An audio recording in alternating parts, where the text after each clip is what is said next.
नमस्कार, मैं हूं फिरोज शानी और आप मेरे साथ देख रहे हैं मिड विकेट।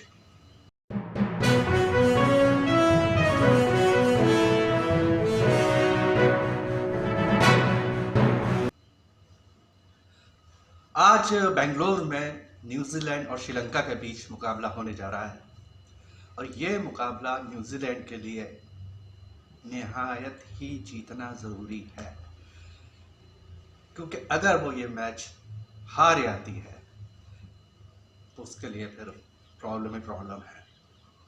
वैसे देखा जाए तो अभी वो पॉइंट टेबल पे चौथे नंबर पर है वो, और पांचवें नंबर पर पाकिस्तान है। हालांकि दोनों के अंक बराबर हैं, लेकिन नेट रन रेट जो है वो न्यूजीलैंड का बेटर है, इसलिए वो चौथे नंबर पर है।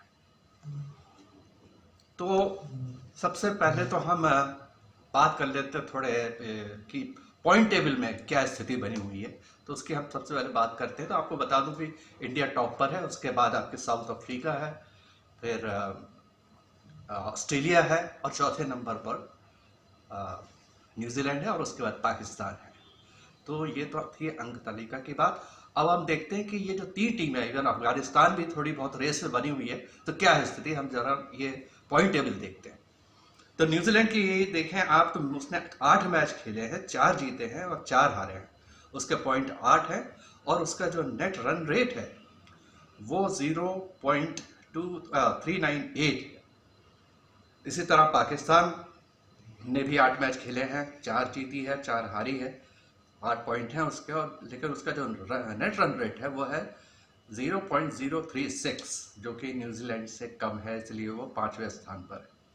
अफगानिस्तान के भी 8 ही पॉइंट हैं, लेकिन जो उसका रन रेट है वो माइनस में है, -0.338। उसने भी 8 मैच खेले, 4 हारी है, 4 जीती है। तो ये तो है स्थिति। दूसरे न्यूजीलैंड के लिए प्रॉब्लम ये है कि बेंगलोर में बारिश की संभावना है, और अगर बारिश हो जाती है और खेल नहीं हो पाता है तो पॉइंट स्प्लिट होंगे, एक एक पॉइंट मिलेगा, तब उसके लिए मुसीबत और भी बढ़ जाएगी। और अगर उसने श्रीलंका को हरा दिया तो उसके 10 पॉइंट हो जाएंगे।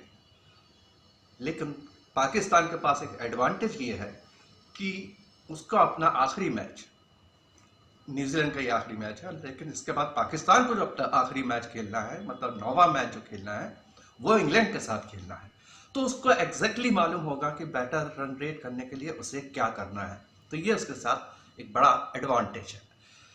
तो ये तो थी पॉइंट के हिसाब से, पॉइंट टैली के हिसाब से कौन कहाँ खड़ा हुआ क्या है। अब थोड़ी सी हम टीम की अगर बात कर लें तो श्रीलंका ने आखिरी बार 2015 में न्यूजीलैंड को हराया था, तो उसका रिकॉर्ड कोई बहुत अच्छा नहीं है। तो इसको देखें तो उनको जीतना चाहिए, न्यूजीलैंड को जीतना चाहिए। और केन विलियमसन भी अब फॉर्म में आ गए, पिछला मैच खेले, हालांकि उनके घूटे में अभी भी तकलीफ है, लेकिन जिस तरह से उन्होंने बैटिंग की पाकिस्तान के खिलाफ वो देखने लायक थी, और एक शानदार कैच भी पकड़ा ड्राइव मार के। बहरहाल, तो अगर हम बात करें तो न्यूजीलैंड में जो दिक्कत आ रही है, डेवन कॉनवे ने जिस तरह से शुरुआत की थी, अब वो उस तरह से नहीं चल पा रहे। ये चिंता की बात है कप्तान विलियमसन के लिए। तो ये उनको देखना पड़ेगा कि किस तरह से वापस वो फॉर्म में लौटते हैं, ताकि बाकी के बल्लेबाजों को भी थोड़ा कुशन मिले आगे बैटिंग करने के लिए। और खासकर यहाँ पे मैं जिक्र करना चाहूँगा वंडर बॉय जिनको कहा जा रहा है, जिन्होंने पूरे विश्व कप में तहलका मचा रखा है, वो है सचिन रविंद्र। 23 साल के हैं सिर्फ वो, और भारतीय मूल के भी हैं। और उनका हम देखें तो वो इस वक्त वर्ल्ड कप में सबसे ज़्यादा रन बनाने वाले तीसरे खिलाड़ी हैं, और उनका जो रन औसत है बनाने का, वो सिर्फ कोहली से ही कम है। तो आप अंदाज़ा लगा सकते हैं कि कैसे बल्लेबाज है वो। अभी तक वो 523 रन बना चुके हैं, 3 सेंचुरी मारी है उन्होंने, और 2 अर्धशतक, हाफ सेंचुरी। तो वो ज़बरदस्त फॉर्म में है, और कप्तान चाहेंगे कि आज भी वो फॉर्म लेके मैदान में उतरे। दूसरी तरफ श्रीलंका की कुछ चिंताएं हैं, और उनकी जो सबसे बड़ी चिंता है उनके कप्तान कुशल मेंडिस। कुशल मेंडिस जो उनके ओरिजिनल कप्तान थे शनाका, वो इंजर्ड हो गए, उनको रूल आउट हो गए पूरे टूर्नामेंट से, तब उनको कप्तानी की जिम्मेदारी दी गई। लेकिन उसका प्रॉब्लम ये हो रहा है कि ये जो हैं आपके मेंडिस जब कप्तान नहीं बने थे, शुरू के 2 मैच में नहीं थे, शनाका ही थे कप्तान, तब उन्होंने बड़ी शानदार बल्लेबाजी की थी, बहुत बेहतरीन। तब उन्होंने एक सेंचुरी भी बनाई थी, एक हाफ सेंचुरी भी बनाई थी। लेकिन जब से उन पर जिम्मेदारी आ गई है कप्तानी की, तब से उनका फॉर्म जो है लगातार गिरता ही जा रहा है, बहुत तेजी से नीचे गिर रहा है, जो बहुत चिंता की बात है। क्योंकि श्रीलंका को अगर जीतना है तो मेंडिस का फॉर्म में रहना बहुत ज़रूरी है। तो ये थे, लेकिन कुछ प्लस पॉइंट भी है, जैसे उनके बाद तीक्ष्णा जैसे बॉलर है जो ज़बरदस्त बॉलिंग कर रहे हैं। इसके अलावा मधुशंका हैं, वो भी कमाल की गेंदबाजी कर रहे हैं। और अगर हम बैटिंग की फिर से लौटे तो हम देखेंगे कि वहाँ पर एंजेलो मैथ्यूज़ है, उनके साथ बहुत अनुभव है, वो है ऑलराउंडर है, बॉलिंग भी करते हैं। उसके अलावा समर विक्रमा है, वो भी बहुत बढ़िया खेल रहे हैं। तो ये सब कुल मिला के श्रीलंका को हल्के में नहीं लिया जा सकता, और न्यूजीलैंड तो यही उम्मीद करेगी कि आज पूरा का पूरा मैच वो और जीते और 2 अंक लेके वो कंफर्टेबली पॉइंट टेबल में प्लेस हो जाए। तो ये तो था आज का आकलन दोनों टीमों का।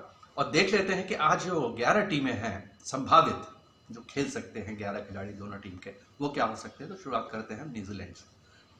Devon Conway, Rachin Ravindra, Kane Williamson, Daryl Mitchell, Tom Latham, Glenn Phillips, Mark Chapman, Mitchell Santner, Ish Sodhi, Kyle Jamieson, इनमें से कोई एक खेलेगा।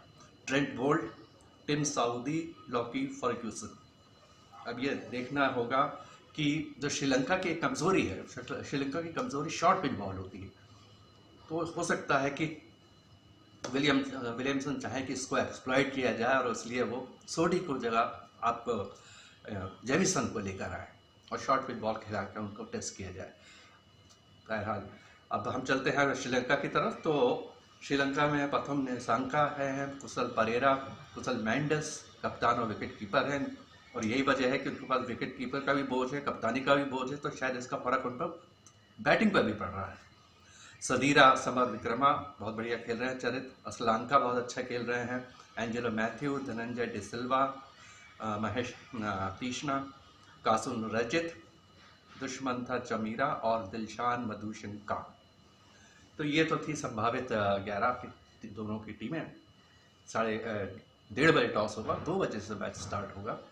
हम अपने YouTube चैनल पे लगातार मैच को अपडेट करते रहते हैं, आप भी देखिए, अपने आप को अपडेट कीजिए, उसे लाइक कीजिए, सब्सक्राइब कीजिए। धन्यवाद।